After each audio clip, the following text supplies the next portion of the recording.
Pues le damos la palabra al comandante insurgente Marcos, que seguramente también tendrá y tiene, como lo ha demostrado en muchos momentos, bastante que aportarnos de esta síntesis de práctica y reflexión teórica que ilumina el caminar de nuestros pueblos.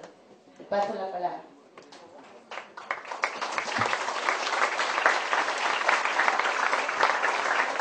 Gracias, buenas tardes.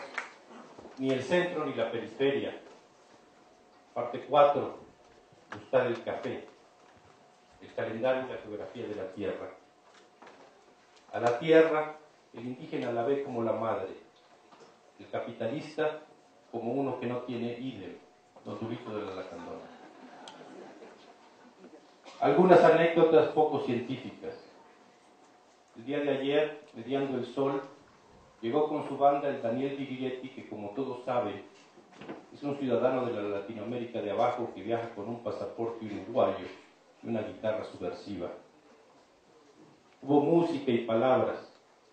Con él le mandamos saludos a Mario Benedetti, otro de los culpables de frustrar mi carrera como musiquero de ritmos desconcertantes. El Viglietti nos contó que el recogedor de las lluvias de la memoria de abajo, Eduardo Galeano, había estado enfermo, pero que ya estaba mejor. Le mandamos parabienes a don Eduardo y el ofrecimiento de que en caso de una recaída, lo atendiéramos en la clínica de Oventic, donde no abunda la medicina, pero sí la morena alegría zapatista, que no cura, pero sí alivia. No es por presumirles, pero el Viglietti y yo compusimos juntos algunos versos para una de sus canciones. Y además nos echamos un dueto. Es decir, él cantó y yo le sostuve el cuaderno con el apunte. La teniente insurgenta nos acompañó en los coros y se sabía todas las canciones sin necesidad de cuaderno. A la hora de las confesiones inconfesables, supo él que yo en realidad era, por esas travesuras de la geografía de abajo, un uruguayo nacido en Chiapas. Estuvieron también Raúl Sendic y mi general Artigas, pero no estoy autorizado a revelarlo. El Che se asomó un rato nomás, acodado y burlón sobre unos versos de sueños y madrugada. Cuando llegamos al momento de desalambrar, Daniel nos explicó que cuando se la cantó por primera vez a su padre, él le advirtió de las consecuencias de cantarla en el campo. Si se quita el alambrado se va a hacer un desgarriate, Daniel, porque el ganado se va a salir y se va a ir a quién sabe dónde, o se va a revolver, le dijo, palabras más, palabras menos. Fue entonces que yo le conté una pequeña parte de lo que ahora les cuento más extensamente. Por el lado del Caracol de la Garrucha, en la zona Selva Celtal, que por cierto es donde se va a celebrar el encuentro de las mujeres zapatistas con las mujeres del mundo los últimos días de este mes de diciembre, antes del alzamiento existían varias fincas, que es así como los pompas llaman a las haciendas. Ubicadas en los mejores terrenos de las cañadas de la selva lacandona, con agua abundante, suelos planos y fértiles, carreteras cercanas, aeropistas privadas, estas haciendas concentraban miles de hectáreas y se dedicaban casi exclusivamente a la ganadería extensiva. Los grandes árboles, las ceibas, los huapacs, los cedros, las caobas, los ocotes, los hormiguillos, los vallanté, los nogales, cayeron para dar paso a los bovinos que bonanza eran para las asociaciones ganaderas, los introductores de carne, los comerciantes y los gobiernos de todos los niveles. Los indígenas, zapatistas, no zapatistas y antizapatistas, habían sido arrinconados contra las faldas de las sierras y en los altos de los cerros, en terrenos pedregosos, siempre en pendientes pronunciadas. Ahí debían hacer sus cafetales en pequeños claros que la montaña, generosa con sus guardianes, abría de tanto en tanto en sus irregulares probas. Las milpas crecían entre piedras y espinas, agarrándose como podían de las empinadas cuestas que caían de tajo, como si la montaña se cansara de estar de pie y de pronto se dejara caer, así nomás, para sentarse en las tierras donde el mandón mandaba, y aquello de señor de horca y cuchillo no era una imagen literaria. En los pequeños cafetales trabajaba toda la familia, gente de edad, hombres, mujeres, niñas y niños, cortaban, limpiaban, secaban, aliñaban y empacaban el café en grandes costales llamados pergamino. Para comercializarlo, los mismos ancianos, hombres, mujeres y niños debían cargarlo y tenían un poco de fortuna en sus bestias. Pero como la poquedad también era de animales, ancianos, hombres, mujeres y niños eran las bestias que sobre sus hombros llevaban 30, 40 kilos de café pergamino, 2 o 3 jornadas de 8 a 10 horas de camino cada una. Llegaban a la orilla de la carretera y esperaban un carro, que es así como se les llama a los camiones de 3 toneladas, que les cobraban el equivalente a 10 o 15 kilos del café que habían llevado al lomo. Al llegar a la cabecera municipal, los coyotes, que así llaman los compas a los intermediarios, acechaban los vehículos y prácticamente asaltaban a los indígenas. Les mentían sobre el peso y el precio del café, aprovechando que la castilla era poca o nula en estos indígenas. La constatación de que eran engañados se estrellaba contra el argumento del coyote: si no quieres, regrésate. La poca paga conseguida iba a parar a las cantinas y burdeles que tenían en la época de cosecha del café su mejor temporada. Entre cosecha y cosecha de café, los indígenas, hombres, mujeres y niños, debían trabajar sus milpas de montaña y emplearse como peones en las grandes haciendas que enseñoreaban los grandes valles que los ríos Jataté y Perlas abren por entre estas montañas del sureste mexicano. Los finqueros, que es como los compas llaman a los hacendados, siguieron un mismo patrón para la identificación de sus posesiones. La casa grande, es decir, la casa donde el finquero habitaba los días que estaba en sus posesiones, eran hechas de material, amplias y con grandes corredores rodeándolas. A un lado estaba la cocina. Después, un amplio espacio cercado por alambre de púas. Fuera del cerco que marcaba los límites del espacio del señor, vivían los peones con sus familias en casas de adobe, de madera y con techo de zacate. Al espacio de la casa grande, es decir, adentro del cercado del alambre de púas, solo podían pasar el mayoral o capataz y las mujeres que se encargaban de la cocina y el aseo de la casa y las cosas del señor. También solían entrar de noche, y cuando la señora del señor no estaba, las muchachas casaderas sobre las que el finquero ejercía el llamado derecho de pernada, que consistía en que el hacendado tenía el derecho de desvirgar a la mujer antes de ser desposada. Yo sé que parece que les estoy contando una novela de Bruno Traven, o que estoy tomando un texto de finales del siglo XIX, pero el calendario en el que ocurría esto que les cuento marcaba diciembre del año de 1993, apenas hace 14 años.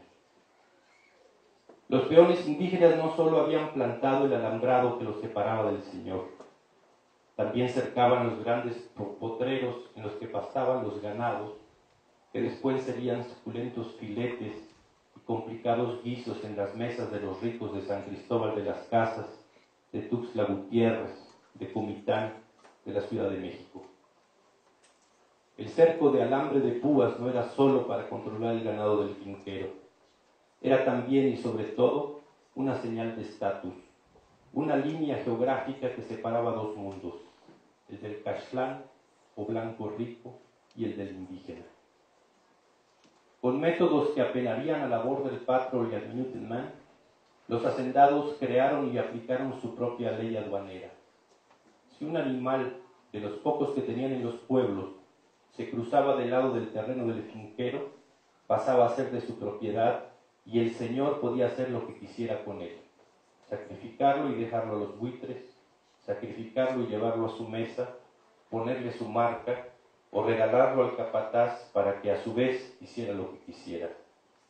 Si por el contrario algún animal del señor cruzaba del lado del pueblo, éste debía devolverlo al terreno del finquero, y si sufría algún accidente, el pueblo debía pagarlo, y además devolver el animal herido o muerto a la finca. Yo sé que me estoy extendiendo mucho para señalar algo muy sencillo. La propiedad de la tierra pertenecía, antes del alzamiento, a los hacendados o finqueros que, por cierto, son el sector más retrógrado de los poderosos. Si alguien quiere conocer de veras cómo piensa y actúa la ultraderecha reaccionaria, platique con un finquero chiapaneco. Y les paso el nombre de uno de ellos, que cuando menos hasta hace poco era uno de los aliados de Andrés Manuel López Obrador en Chiapas, y junto con el Coquetas Albores y el PRD, llevó al poder a Juan Sabines, el que arrumbó, primero en un burdel desmantelado y luego en una bodega de café, a las familias zapatistas desalojadas hace unos meses de Montes Azules. Por cierto, sin que los intelectuales progresistas dijeran ni una palabra de protesta. El nombre del finquero es Constantino Canter, y fue el autor de aquella ya famosa frase dicha cuando el calendario marcaba el mes de mayo del año de 1993. En Chiapas vale más un pollo que la vida de un indígena. Et voilà une petite chose pour répondre a la question de François Huttard sobre si esta gente no hubiera podido detener al gobierno de derecha. Et yo, oui, nous pouvons dire rien n'est pareil et pourtant tout est comme avant. Pero no nos instamos en ellos, pues es sabido que la memoria de arriba es selectiva y recuerda o olvida según lo que le conviene en calendario y geografía. El caso es que pasó algo. No sé si lo sepan, pero se los diré porque parece que algunos no lo saben o lo han olvidado, o cuando menos actúan como si tal. Bueno, el caso es que el 1 de enero de 1994, varios miles de indígenas se alzaron en armas contra el Supremo Gobierno. No me lo van a creer, pero fue aquí, en esta geografía y en este calendario, y dice, habrá que confirmarlo, que se autodenominaron Ejército Zapatista de Liberación Nacional y que usaron pasamontañas para cubrirse el rostro como para evidenciar que eran nadie. Según algunas referencias de periódicos de ese calendario, los alzados tomaron simultáneamente 7 cabeceras municipales. Parece, no estoy muy seguro, que una de esas cabeceras municipales que cayó en manos de los rebeldes fue esta soberbia ciudad de San Cristóbal de las Casas. Combatieron contra el Ejército Federal y el gobierno central de entonces, que era encabezado por Carlos Salinas de Gortari y estaba formado por varios personajes que hoy pueden ser encontrados en las filas del PRD y de la CND López Obradorista. Ese gobierno los catalogó como transgresores de la ley, seguramente por haber transgredido la ley de gravedad, porque lo que está abajo no debe levantarse.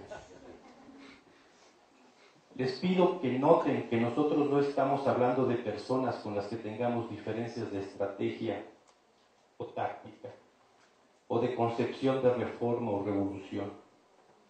Estamos hablando de nuestros perseguidores, de nuestros verdugos, de nuestros asesinos.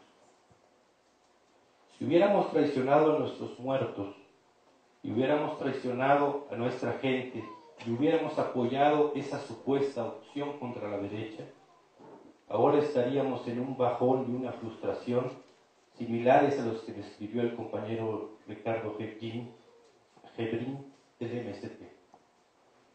Esta mañana he leído que la aberración jurídica que violando la Constitución permite la legalidad del fascismo, como oportunamente señaló ayer aquí don Jorge Alonso, fue votada a favor por diputados de todas las tribus y corrientes del PRD, incluidas aquellas afines o dependientes de Andrés Manuel López Obrador.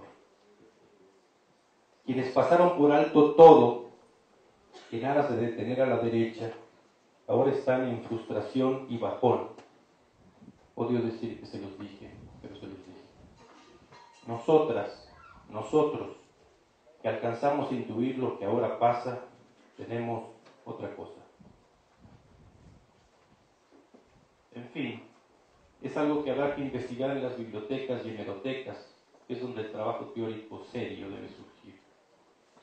Lo que quiero contarles es lo que pasó también en esos calendarios, pero en otra geografía que no es la de las ciudades, es decir, en la geografía de las fincas. Resulta que, no es muy seguro, pero hay indicios de que esto fue así, los alzados se prepararon con mucho tiempo de anticipación y hasta elaboraron unos reglamentos o memorandos que llamaron leyes revolucionarias. Una de ellas, la llamada Ley Revolucionaria de las Mujeres, ya fue mencionada aquí por Silvia Marcos hace unos días. Ella es una investigadora seria, así que es muy probable que en efecto existieran, tal vez todavía existan esas mentadas leyes. Bueno, pues otra de esas leyes se llamó o se llama Ley Agraria Revolucionaria. Aunque no todo teórico que se respete lo hace, me he tomado la molestia de investigar y por ahí he encontrado algo que los intelectuales progresistas llaman panfleto y que parece un periodiquito de esos que hacen los pequeños grupos radicales y marginales. Se llama El Despertador Mexicano, órgano informativo del EZLN, es el número 1, ignoro si hay números posteriores, y está fichado en diciembre de 1993, hace exactamente 14 calendarios. Ahí encontré esto que les narro y dice a la letra, respeto la redacción original solo para evidenciar que estos alzados no tenían ninguna asesoría teórica respetable y conocida, y que se vea que de plano eran medio nacos, o que le preguntaron a su gente, personas sin ninguna preparación evidentemente, lo que iban a poner. Ley Agraria Revolucionaria. La lucha de los campesinos pobres en México sigue reclamando la tierra para los que la trabajan. Después de Emiliano Zapata y en contra de las reformas al artículo 27 de la Constitución mexicana, el EZLN retoma la justa lucha del campo mexicano por tierra y libertad, con el fin de normar el nuevo reparto agrario que la revolución trae a las tierras mexicanas. Se expide la siguiente Ley Agraria Revolucionaria. Primero, esta ley tiene validez para todo el territorio mexicano y beneficia a todos los campesinos pobres y jornaleros agrícolas mexicanos, sin importar su filiación política, credo religioso, sexo, raza o color. Segundo, esta ley afecta a todas las propiedades agrícolas y empresas agropecuarias nacionales o extranjeras dentro del territorio mexicano. Tercero, serán objeto de afectación agraria revolucionaria todas las extensiones de tierra que excedan las 100 hectáreas en condiciones de mala calidad y de 50 hectáreas en condiciones de buena calidad. A los propietarios cuyas tierras excedan los límites arriba mencionados, se les quitarán los excedentes y quedarán con el mínimo permitido por esta ley, pudiendo permanecer como pequeños propietarios o sumarse al movimiento campesino de cooperativas, sociedades campesinas o tierras comunales. Cuarto, no serán objeto de afectación agraria las tierras comunales, ejidales o en tenencia de cooperativas populares, aunque excedan los límites mencionados en el artículo 3 de esta ley. Quinto, las tierras afectadas por esta ley agraria serán repartidas a los campesinos sin tierra y jornaleros agrícolas que así lo soliciten en propiedad colectiva para la formación de cooperativas, sociedades campesinas o colectivos de producción agrícola y ganadera. Las tierras afectadas deberán trabajarse en colectivo.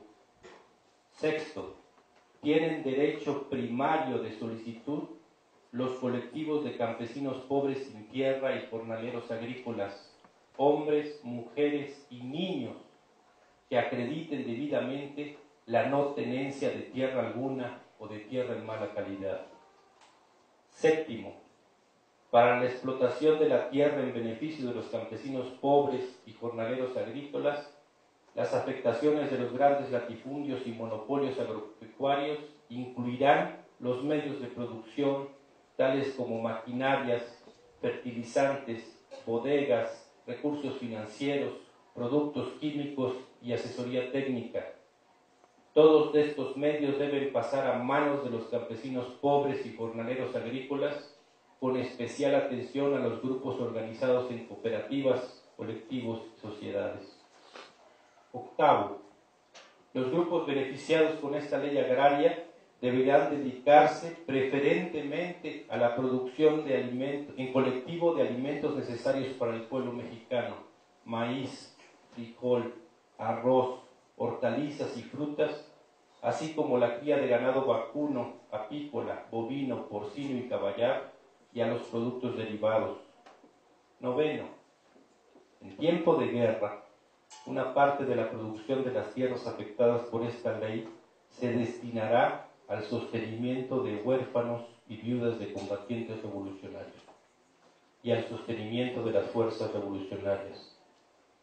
Décimo, el objetivo de la producción en colectivo es satisfacer primeramente las necesidades del pueblo, formar en los beneficiados la conciencia colectiva de trabajo y beneficio y crear unidades de producción, defensa y ayuda mutua en el campo mexicano. Cuando en una región no se produzca algún bien, se intercambiará con otra región donde sí se produzca en condiciones de justicia e igualdad. Los excedentes de producción podrán ser exportados a otros países si es que no hay demanda nacional para el producto. Undécimo, las grandes empresas agrícolas serán expropiadas y pasarán a manos del pueblo mexicano y serán administradas en colectivo por los mismos trabajadores. La maquinaria de labranza, aperos, semillas, etcétera, que se encuentren ociosos en fábricas y negocios u otros lugares, serán distribuidos entre los colectivos rurales a fin de hacer producir la tierra y empezar a erradicar el hambre del pueblo. Duodécimo, no se permitirá el acaparamiento individual de tierras y medios de producción.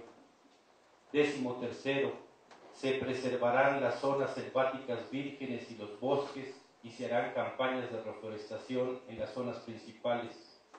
Decimocuarto, los manantiales, ríos, lagunas y mares son propiedad colectiva del pueblo mexicano y se cuidarán evitando la contaminación y castigando su mal uso. Decimoquinto, en beneficio de los campesinos pobres, sin tierra y obreros agrícolas, además del reparto agrario que esta ley se establece, se crearán centros de comercio que compren a precio justo los productos del campesino y le vendan a precios justos las mercancías que el campesino necesita para una vida digna. Se crearán centros de salud comunitaria con todos los adelantos de la medicina moderna, con doctores y enfermeras capacitados y conscientes, y con medicinas gratuitas para el pueblo. Se crearán centros de diversión para que los campesinos y sus familias tengan un descanso digno, sin cantinas ni burdeles. Se crearán centros de educación y escuelas gratuitas donde los campesinos y sus familias se eduquen sin importar su edad, sexo, raza o filiación política y aprendan la técnica necesaria para su desarrollo. Se crearán centros de construcción de vivienda y carreteras con ingenieros, arquitectos y materiales necesarios para que los campesinos puedan tener una vivienda digna y buenos caminos para el transporte. Se crearán centros de servicios para garantizar que los campesinos y sus familias tengan luz eléctrica, agua entubada y potable, drenaje, radio y televisión, además de todo lo necesario para facilitar el trabajo de la casa: estufa, refrigerador, lavadora, molino, etc.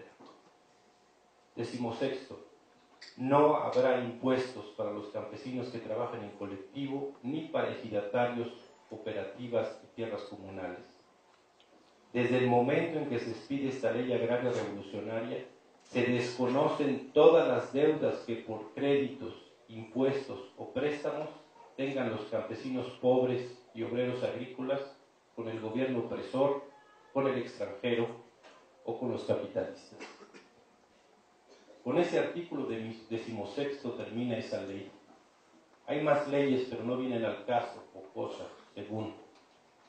Quisiera hacer notar la falta de perspectiva de modernidad de estos transgresores de la gramática y el buen gusto, ya que no aparece ninguna referencia al libre comercio, ni a las comodidades agrícolas que Dios salve al señor Monsanto, el capitalismo ha traído felizmente al mundo. En fin, parece ser que en los territorios que llegaron a controlar a los rebeldes se aplicó esta ley y que los finqueros fueron expulsados de sus grandes propiedades y esas tierras se repartieron entre los indígenas que cuentan, lo primero que hicieron fue desalambrar los cercos que protegían las casas de los hacendados. Cuentan también que ese atentado contra la propiedad privada lo hicieron cantando la rola del mismo nombre, autoría de un tal Daniel Viglietti, mismo que fue visto todavía hace unas horas en esta geografía, acompañado de gente de muy dudosa reputación. Varias personas presentes se cubrían el rostro, lo que no deja duda de que ocultaban algo.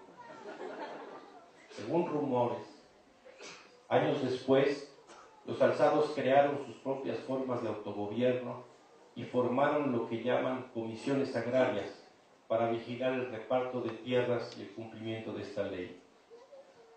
Lo que sí sabemos es que no son pocas las dificultades que han encontrado y encuentran y que las resuelven según sus propias facultades y medios, en lugar de recurrir a asesores, especialistas e intelectuales que les digan lo que deben hacer, cómo deben hacerlo y les evalúen lo hecho y deshecho.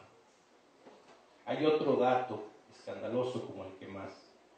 Según fuentes confiables, que no pueden ser reveladas porque usan pasamontaña, una madrugada cualquiera, esos hombres, mujeres, niños y ancianos se descubrieron el rostro y cantaron y bailaron, siempre con ritmos que no tienen catalogación conocida. Dicen que sabían que no eran menos pobres que antes y que se les venían encima problemas de todo tipo, entre ellos el de la muerte. Así que no sabemos el motivo, causa o razón de su alegría. Según últimas informaciones, siguen bailando, cantando y riendo desde hace 14 calendarios y dicen que es porque ya hay otra geografía en sus tierras. Esto solo demuestra que son unos ignorantes, porque los mapas y cartas topográficas del INEGI no dan cuenta de ningún cambio en el territorio de ese suroriental estado mexicano de Chiapas. Respuestas simples a preguntas complejas. La madrugada es la región más Che Guevara de los sueños. Daniel Viglietti. Primera pregunta. ¿Hay cambios fundamentales en la vida de las comunidades indígenas zapatistas? Primera respuesta, sí. Segunda pregunta. ¿Estos cambios se dieron a partir del lanzamiento del 1 de enero de 1994? Segunda respuesta, no. Tercera pregunta. ¿Cuándo fue entonces que se dieron? Tercera respuesta. Cuando la tierra pasó a ser propiedad de los campesinos. Cuarta pregunta. ¿Quiere decir que fue cuando la tierra pasó a manos de quien la trabaja que se desarrollaron los procesos que se pueden apreciar ahora en los territorios zapatistas? Cuarta respuesta, sí. Los avances en gobierno, salud, educación, vivienda, alimentación, participación de las mujeres, comercialización, cultura, comunicación e información tiene como punto de arranque la recuperación de los medios de producción, en este caso la tierra, los animales y las máquinas que estaban en manos de los grandes propietarios.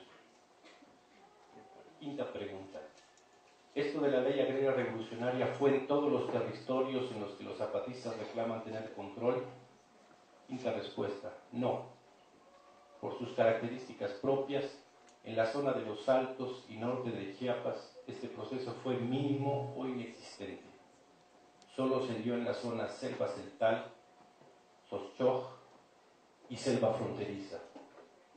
Pero los cambios se extendieron a todas las zonas por los puentes subterráneos que unen a nuestros pueblos. Sexta pregunta. ¿Por qué siempre parecen estar contentos aunque tengan errores, problemas y amenazas? Sexta respuesta. Porque con la lucha hemos recuperado la capacidad de decidir nuestro destino. Y eso incluye, entre otras cosas, el derecho a equivocarnos nosotros mismos.